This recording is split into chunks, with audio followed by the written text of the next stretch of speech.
205? Yeah. Well, here, right, Chris, so the party involved?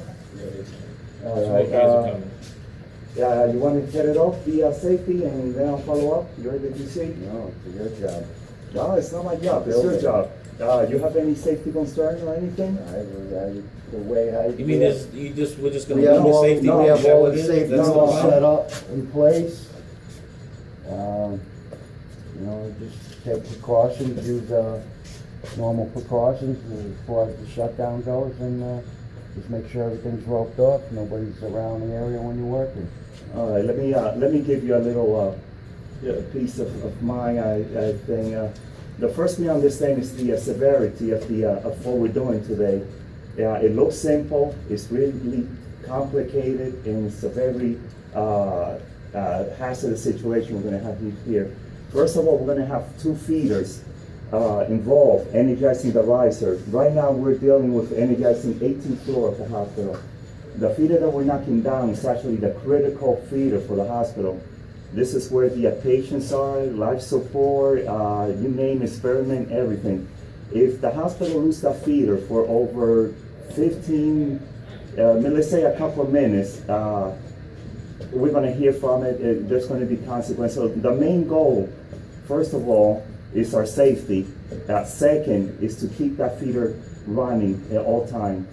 I prepare item by item. I'm not trying to tell you guys what to do, but I ran over with the engineering staff.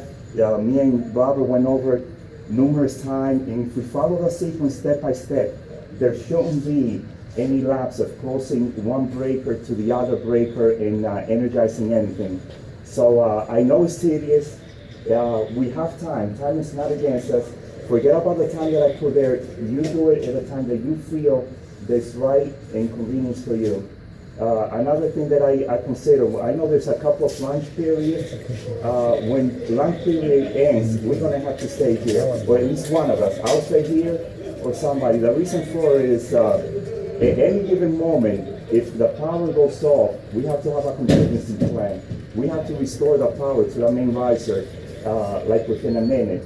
So the way the system works right now, correct me if I'm mistaken, the emergency feeder, that riser that we have right now, if there's a ground to it, it will not trip any of these breakers here. It's actually going to trip the main. It's going to hit the fuse, though. No, it's actually going to trip the main to the SSS-A. It's going to trip 4 riser. It's going to trip the ATS, which is, I believe, 16,000. So if you guys make a little short, while any of this hard work is done, what's going to happen is it's going to shut the main. There'll be like a 5-second slack. The generator is going to click in, and the emergency power is going to be restored. So we got to have to be, if any given point, there is an error that we make a short or a ground or something, it's direction from Chris. What we're going to do is, first of all, we're going to clear the fall. Any of you guys in harm's way, we're going to get them out. Second, we're going to go back to the original situation. We're going to take this emergency out. We're going to open all these breakers up. We're going to close all the other breakers up and let them go back to normal. And then we're all going to sit, and the VA is going to determine the next step. When we're going to do it, they're going to see where the fault is, if we could go ahead or not. But we just have to make sure that if there's a fault by any chance, or not only a fault, let's say hypothetically, one of these feeders over here reaches its maximum. We got 200 amp, 100. If one of these feeders at 100 amp reaches 105, when we burn one of those feeders, it's the same sequence. We're going to have to abandon all the work that we're doing. You guys are going to have to pull out. We're going to have to restore power back to normal. We're all going to gather with Chris and the VA staff, and we're going to see, and we're going to follow their directions to what it's done. So when there's a fault, we turn the system over to them. They tell us what to do. It's no longer in our hands. The other critical item that's here is the short current capacity. We're dealing with a lot of amperage here, a lot. In the main switch gear, I believe it's like around 25 or 30 something thousand amp. If you make a short from one of those cables to ground, you will have like 35,000 amp going to ground. And anybody within 4 feet, if they don't have that arc flash, they will disintegrate. Down here is a little less. Over here we have 15,000 amp. still at 24 inches, it will cause major hazards when you feel, and also as you go along, it's going to be reduced a little. But just have in mind that if anything happens here, within like 10 seconds, you're going to have the normal power go off, and you're going to have the emergency click on. So just because you see the power go on, don't touch anything, because power is going to be back up in 10 minutes. So that's my major concern right now, the capacity there. And also, you know, we don't want it making it short by any means, but if it does happen, we have to turn the system over to the VA.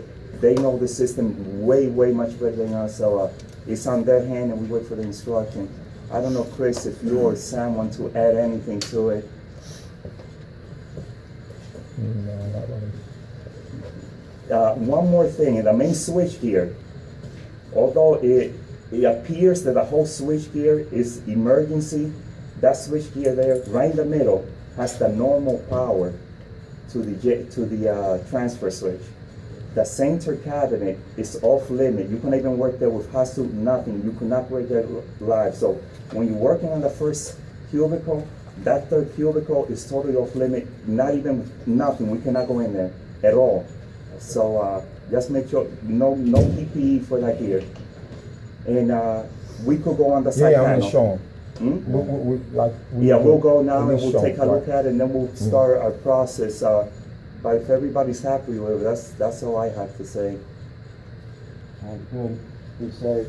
Well, where's the mega test? Here, Where's all the PPE that they're supposed to provide? here's the mega test. There's one PPE here. You want it or give it to Sam? There's one PPE there. They have two complete set of PPE. I believe they have like 5 guys.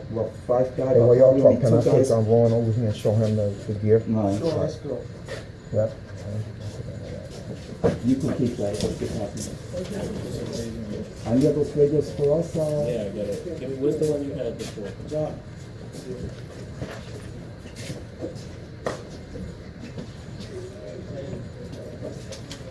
Bring the rubber Is that mat. back to Steve? Yeah. Is that back to Steve? Oh, this is Steve? Gloves.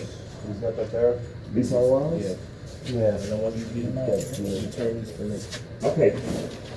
They're on me. I don't think you need that. We might go take a picture. They're all tuned to the same frequency. Oh, no? Sure. If you want one. No, go ahead and take a picture.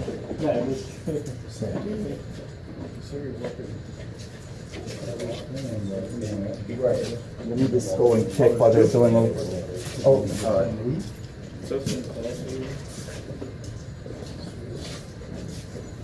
You good? What's the equipment you use for that? Yeah, I Hey, know was that that. calibrated? You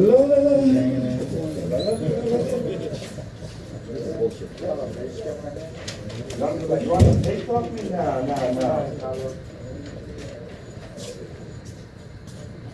You know what, Chris, let me ask that to the contractor. This equipment is not mine. But I will ask them, and I'll tell them to put it on the report. This isn't a report, this is bullshit. This is a scratch sheet.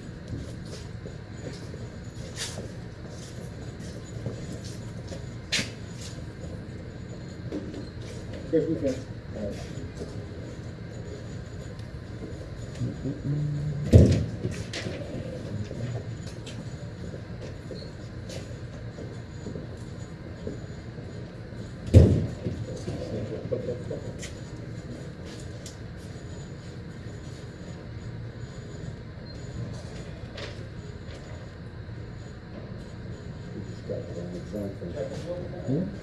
Around the other way? Take You care of have the that. keys there for the key. Oh, Jeff, Yeah. what we're saying. Got it? He doesn't have it. Yeah, well, let's look at this, let's look at all the cables too. Installation, all this temporary.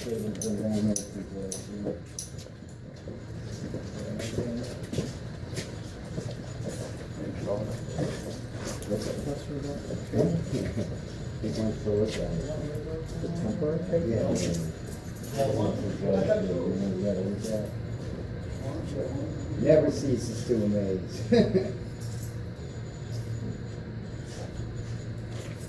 Hey Lou, before I forget, remember you had a question about the,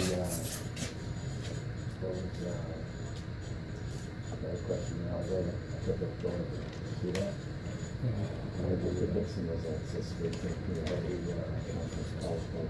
Put the comments in. Remember when I cut out? Yeah. Oh, okay.